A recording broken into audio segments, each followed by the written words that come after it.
Hello and welcome back. Once again, it is time for the golden age of DC Comics 365 days, where I take this beloved hardcover coffee table book given to me about 2 decades ago by one of my best friends. This has been surfing my coffee table ever since. It is a constant source of comic book shop style conversations, the kind we used to have on any given Wednesday at ye old Funny Book Bodega. Indeed, this is a 2004 Abrams publication. This is curated and written by Les Daniels, Chip Kidd, and Geoff Spear. This is a really nice book. You can find the link in the description to the Amazon page where you can get your own copy. It would look great on your coffee table. You can play along at home, and it makes a great gift for a geek. I know. I use this book for its intended purpose. It's a 365 days book. We open the book up to today's date, which is August the 18th.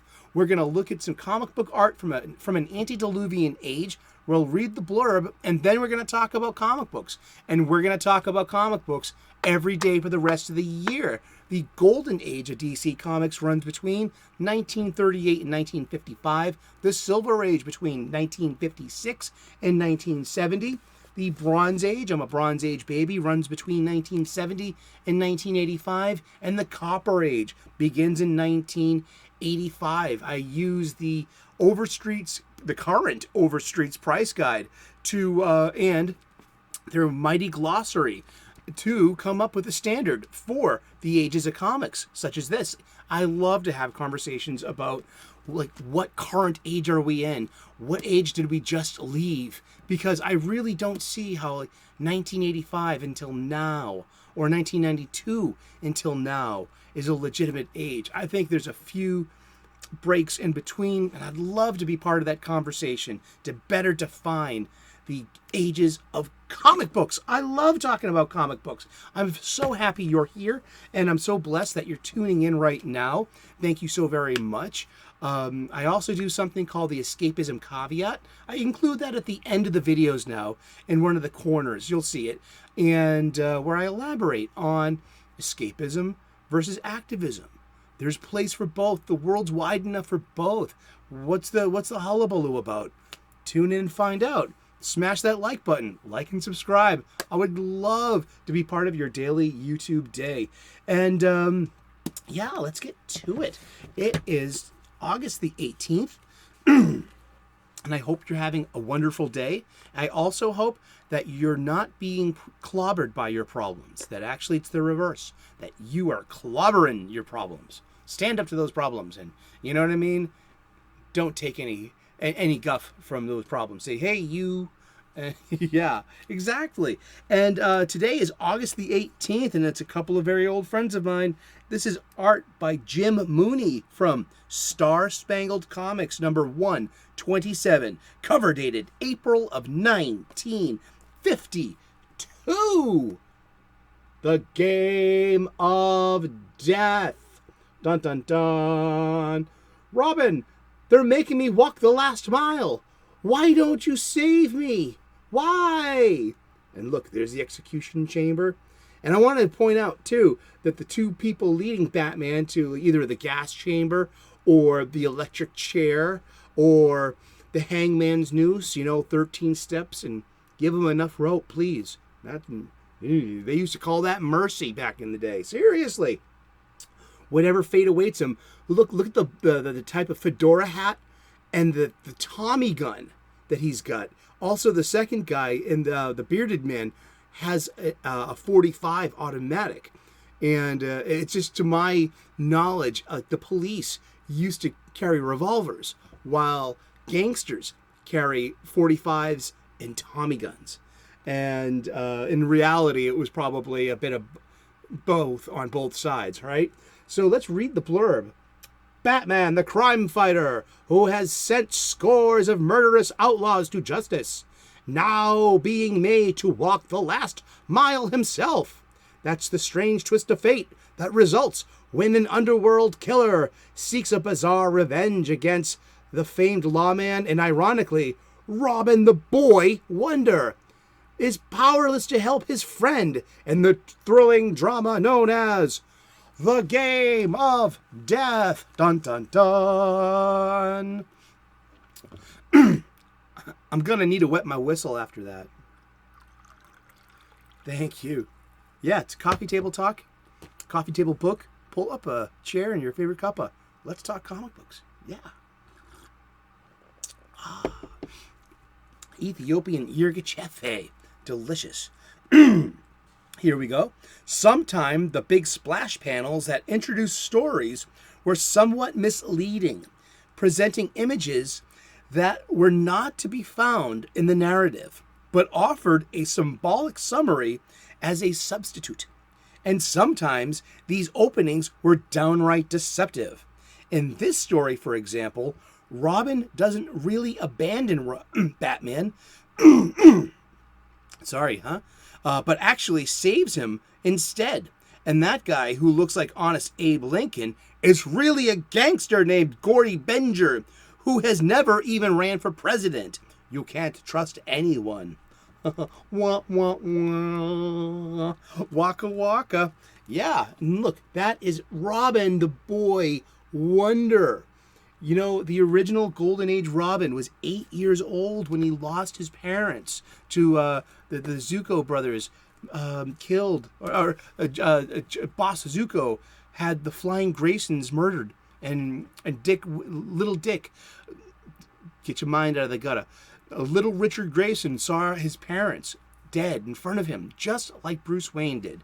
And so this is why Bruce Wayne takes in the boy as his ward, and who is now an orphan, and trains him in the arts of being a costumed adventurer, and also giving Batman a reason to keep it real, to be safer, to not to be as reckless, because you literally can endanger this child.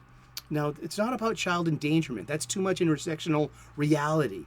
I mean, seriously, this is an adventure story, and for me, it worked as well. I was a small child in the 1970s to the 1980s. I grew up with Robin, from being a kid to a teenager, and it was a wonderful, non-delusional parasocial relationship I had with Dick Grayson, Jason Todd, and Tim Drake. Really, I had a real, I have real feelings for these fictional people. And, but I want to spotlight something that happened recently in comic books. In 2011, DC needed to reboot their entire line of comic books. They wanted to modernize it, bring it into the 21st century by updating the outfits and the origins. They wanted to bring it back to a neutral spot where we can either retell the classic stories and have room to elaborate for future new stories. It was called the New 52, and it happened after something called Flashpoint. In Flashpoint, Barry Allen, the Flash, goes into the past to save his mother from being murdered, but by doing so, messes up the entire timeline.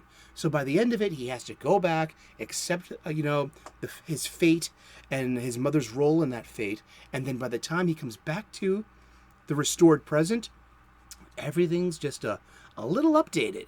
Speed lines are everywhere on their uniforms. Batman and Superman have lost their distinctive bodybuilder trunks that are over their leggings. There was Martian Manhunter was moved off of the Justice League of America and replaced with Cyborg, Victor Stone, who was originally one of the Teen Titans and works best when paired with Gar, the Animal Boy, Beast Boy, the Changeling.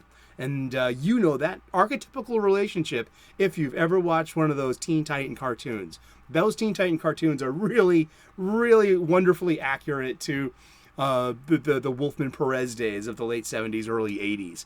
And yet, okay, in the New 52, and this is why it didn't sell. It is something intrinsically kind of wrong with it. They tinkered too much with original recipes. It was new Coke all over again. So by 2015, 2016, there was another initiative called DC Universe Rebirth, where most of the pre-Flashpoint stuff was dovetailed back into the new stuff. So we had a better dovetailing of the two.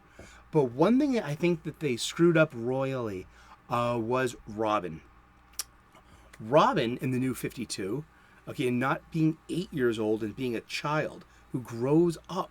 Say he has a decade career as Robin, maybe 12 years or so as Robin. Before, as a Teen Titan, he adopts his new persona as Nightwing.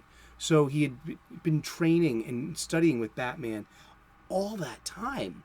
So now that they reframed Robin as some kind of intern mentoring system that Batman had.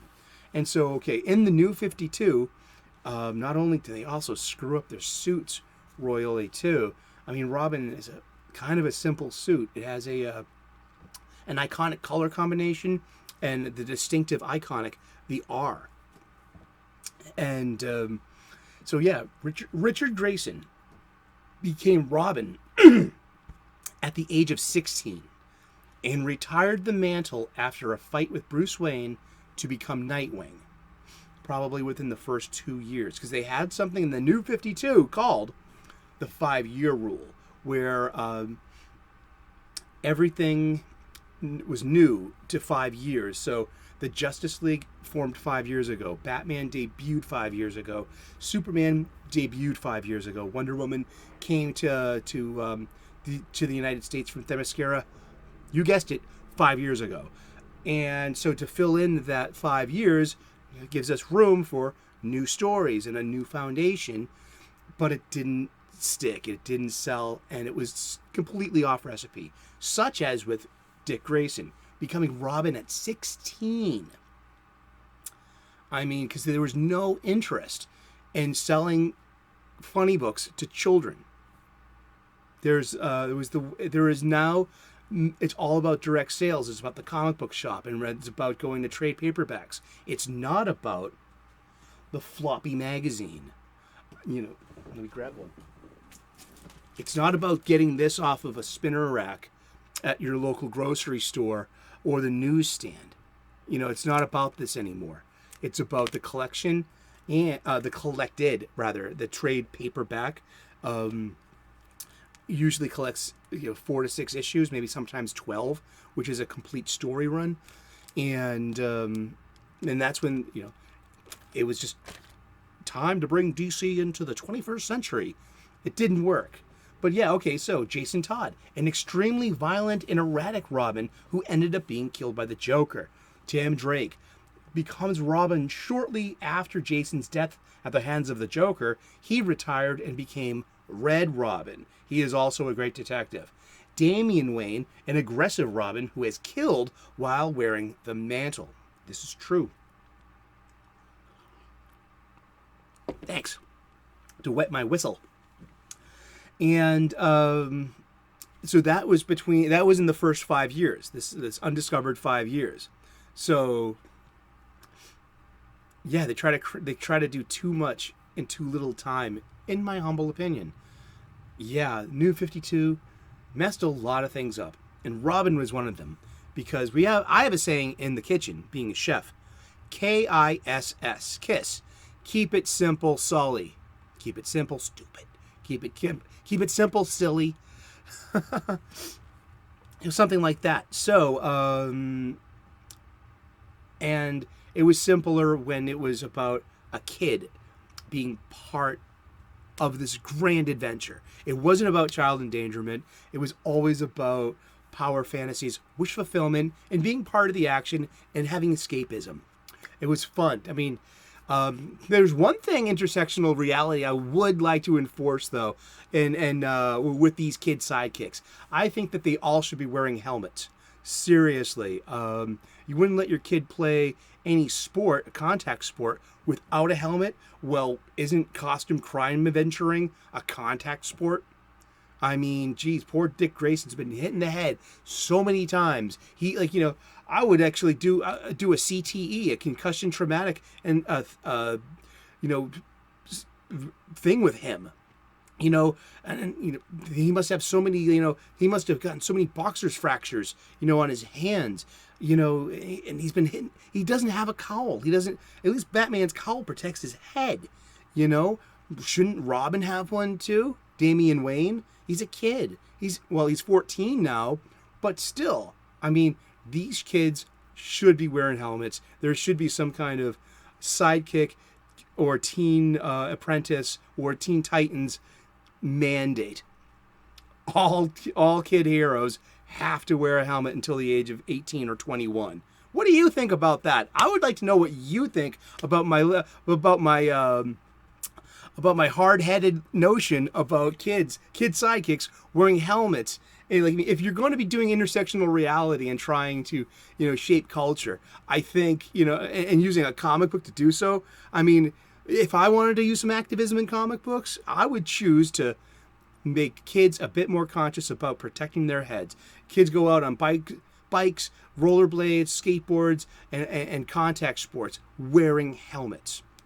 I really think the Robins and every Teen Titan should as well. Thank you so much for tuning in today. We've been talking about comic books, and we're going to talk about comic books every day for the rest of the year. So tune in tomorrow, 3 p.m. U.S. Eastern, and we'll find out who we're talking about when we turn the page tomorrow. Please like and subscribe. I make daily content. I would love to earn your subscription. I talk about cooking. I'm a professional chef. I'm also known as the Sultan of Soup. Yes, I make soup shorts, and they're really delicious and colorful too. And I'm a spiritual guy. I talk about gratitude a lot during the week and the transformative power it can have by giving you better purpose when you can visualize things. And I'm all for it, and I want to share that with you. I want to pay it forward to those who have paid it to me. Seriously. I also point out planets in the morning. Hey, look, that's the planet Jupiter. I do that in the pre-dawn skies. Naked eye sky. Tune in. Thank you. God bless. Namaste. Good luck. And we will see you tomorrow in the funny pages. All right. Ciao and have a great day. Cheers. Bye-bye.